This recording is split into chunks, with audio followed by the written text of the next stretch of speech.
The envelope came from Great Lakes Community Bank. Standard courier delivery. Nothing unusual about the outside of it. Inside was a notice regarding an appraisal request for the Leelanau Orchard property tied to a loan application from Hartwell Family Ventures. A revolving credit line. $640,000, partly secured against the land. I read it twice, thinking the bank had the wrong parcel. Then I saw the consent form stapled behind the appraisal notice. My name at the bottom, Rosalind Hartwell.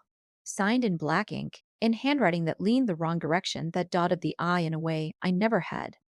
I sat at my kitchen table for a long time before I picked up the phone. My grandmother, Margaret Hartwell, pressed a brass folding ruler into my hand the summer I turned 12, the kind carpenters use, worn smooth at the hinge. Measure it yourself, she told me. Don't take anyone's word for a number that matters. I still carry it in my glove compartment, not because I need it, because it reminds me what the truth actually looks like when nobody's watching. Let me back up, because you should know what came before that envelope showed up and why I let more slide than I should have. I'm Rosalind Hartwell. I'm 41 years old, and I spent the last 13 years working as an insurance claims adjuster for a regional carrier based out of Traverse City, Michigan. My job is simple in theory. Something goes wrong, and I find out exactly what happened in what order, backed by paper. Fire damage, water damage, disputed liability. I've learned that people rarely lie well when there's a document sitting in front of them. My grandmother ran a 19-acre cherry orchard on the Leelanau Peninsula for almost 50 years. When she died, the orchard didn't split evenly between me, my mother, and my brother. It came to me alone. The will was specific about that. The land was to stay my separate property, free of any claim from relatives or family businesses, unless I signed something saying otherwise. My mother, Belladonna Hartwell, took that hard, though she never said so directly. She told relatives Margaret had gotten sentimental near the end. My brother Caspian called it unfair, since he'd been the one helping run things the last 2 summers. I let them talk. I let my mother cry until we landed on a compromise. I would keep the deed, but the family's events company could still use the packing barn twice a year. That's how Hartwell Family Ventures ended up hosting a harvest dinner and a corporate retreat out of my grandmother's barn under a 1-year license.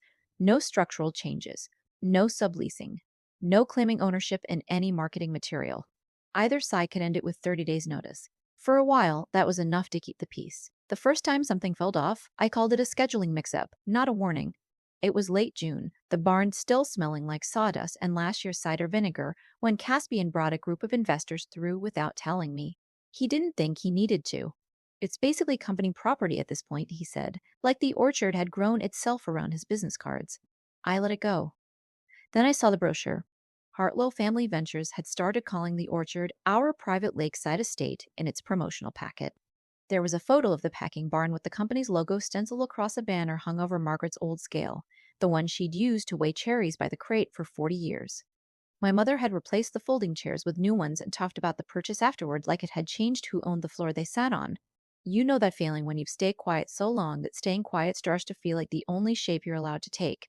I had that feeling standing in my grandmother's barn, looking at someone else's company name over her scale. I brought it up at dinner. My mother said I was making a folding chair into a legal argument. Caspian said the brochure language was just marketing. Nobody asked why it mattered to me. I was the careful one. The one who read contracts before signing them and checked the barn's fire extinguisher every spring. And in my family, that had always meant I was also the one who worried too much over nothing. So I didn't call anyone. Not yet. What came next made it almost easy to forget the brochure entirely. My mother started calling more, asking about my work, asking after me the way she hadn't in years. She drove up one Sunday with a pie and sat on the porch until it got dark, telling stories about Margaret I'd never heard before. Caspian apologized for the investor tour, unprompted, and meant it, I think, at the time. For about 2 months, it felt like the three of us were something close to fine. I let my guard down. I stopped checking the barn's booking calendar every week. I stopped asking Caspian who he was bringing through. I didn't know yet that somewhere in a bank's file room in Traverse City, a loan application already had my name signed at the bottom of it in handwriting that wasn't mine. I called the bank's fraud line first, then requested every document tied to the application. What arrived 2 days later made my hands unsteady in a way 13 years of adjusting claims never had. The application described the orchard as a family-controlled commercial property. My mother had signed a declaration stating she had authority to pledge it as collateral. Caspian had submitted 3 years of projected revenue from corporate events at the barn. Someone had attached a copy of my driver's license, and beneath the signature line, someone had written my name. The loan hadn't closed. but the bank had already extended a temporary line based on preliminary approval, and my family had started spending against it. Deposits, marketing costs, a contract for a September retreat with an automotive supplier out of Grand Rapids. I measured twice. The numbers did not lie. I called Owen Marsh, an estate attorney I'd worked with years earlier on a boundary case for a client. He read every page twice, laid them out in order on his desk, and asked me one question. Do you want to protect the relationship, protect the land, or protect yourself? You may not get to choose all three. I didn't answer him right away.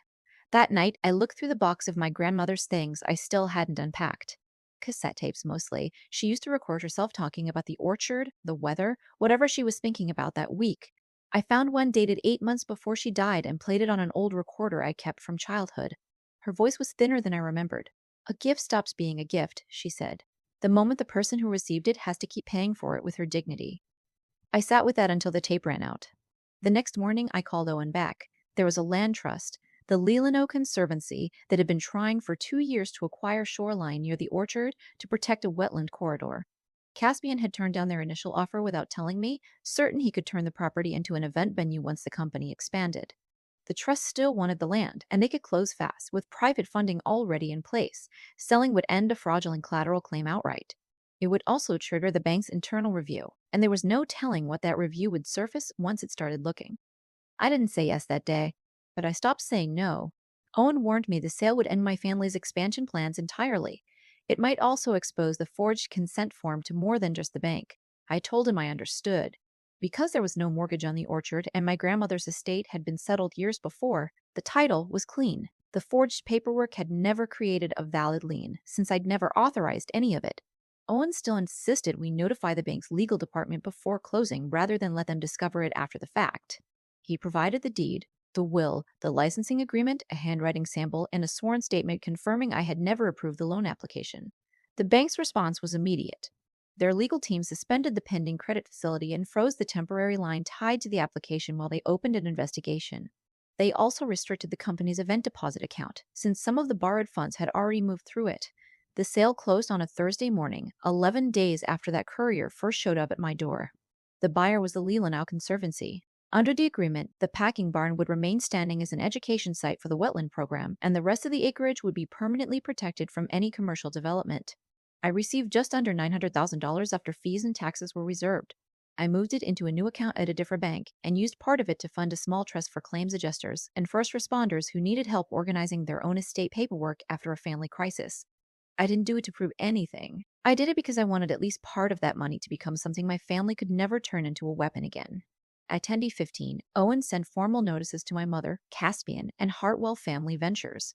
The letters terminated the barn's license, demanded preservation of every communication connected to the forged form, and warned everyone not to contact the Conservancy directly. My phone started ringing at 10:22. I let it go to voicemail. My mother called twice. Caspian sent a single text. "What did you do?" I opened it later that evening and typed one message into our family thread. The orchard was never company property. It was mine. This sale is final. Any questions about the loan application go through Owen Marsh. Caspian responded first. Forged? Are you accusing Mom of a crime? I wrote back that I was describing a document submitted to a bank with a signature I hadn't written. He didn't answer that one.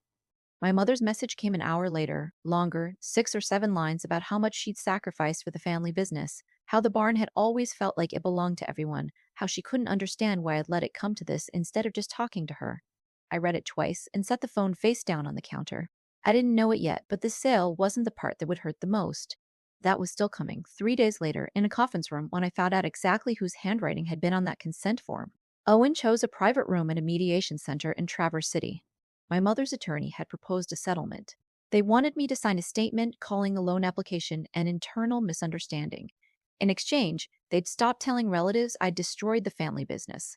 I refused before the meeting started. My mother arrived separately from Caspian. He sat with a folder he barely opened. Owen laid the forged consent form on the table next to the will and the licensing agreement. The sale was lawful, he said. Reporting the forgery was reasonable. Any losses came from claims the company couldn't support. My mother looked at the form for a long time. Then she said she hadn't signed it. She said Caspian had. He didn't deny it. He said he'd used an old signature of mine from a shared tax document years back, traced it as close as he could, and told himself it wasn't really lying because I would have said yes eventually if he'd only had time to ask me properly. I asked him why he never did. He didn't have an answer that held up. My mother admitted she'd known the loan was moving forward before it closed, and that she'd seen the paperwork with my name on it and chosen not to ask questions because the business needed the money and asking felt like inviting a fight she didn't want to have. I told her that wasn't peace. It was just a quieter kind of participation. My grandmother's brass ruler sat in my bag. I didn't take it out. I didn't need to. I already knew what it would say. The company survived, but not the way either of them expected. An independent accountant took over the books. Caspian lost his role in expansion planning and took a safe position somewhere else, building a career for the first time without our mother clearing the path in front of him. She sold the house on the bluff 2 years later and moved into something smaller, closer to town. She never apologized in the way I would have wanted. But she stopped telling people I'd betrayed the family, and once, on the phone, she said she was starting to understand that keeping quiet all those years hadn't been kindness. It had just been easier for her. The orchard is still there. The Leelanau Conservancy runs education programs out of the packing barn now, and Margaret's old scale still hangs on the wall by the door. No company banner over it anymore. I kept her folding ruler in my glove compartment. Not because I need it for anything, because it reminds me that the truth always measures out the same, no matter who's holding the tape. Here is the thing I wish someone had told me before any of this started. Love does not require you to lay down your own measurements. You are allowed to check. You are allowed to measure twice, even when you want to believe. Especially when you want to believe. Especially when you want to believe. Because love that cannot survive a second measurement is not love. It is a loan you are never going to get back. Was selling the orchard revenge? I don't think so. I'd be lying if I said there wasn't some relief in watching their plans collapse. But that wasn't the real ending for me. The real ending was realizing their consequences didn't require my silence anymore. My grandmother said the truth has weight. I didn't know until I held it in my hands that the heaviest truth is the one you already knew and chose not to measure twice. I carry her brass ruler in my glove box now. I measure everything twice, not because I don't trust the world, but because I finally trust myself enough to check. If someone in your own family used your name for something you never agreed to, would you have signed the paper to keep the peace? Or would you have done what I did and let the truth measure it out instead?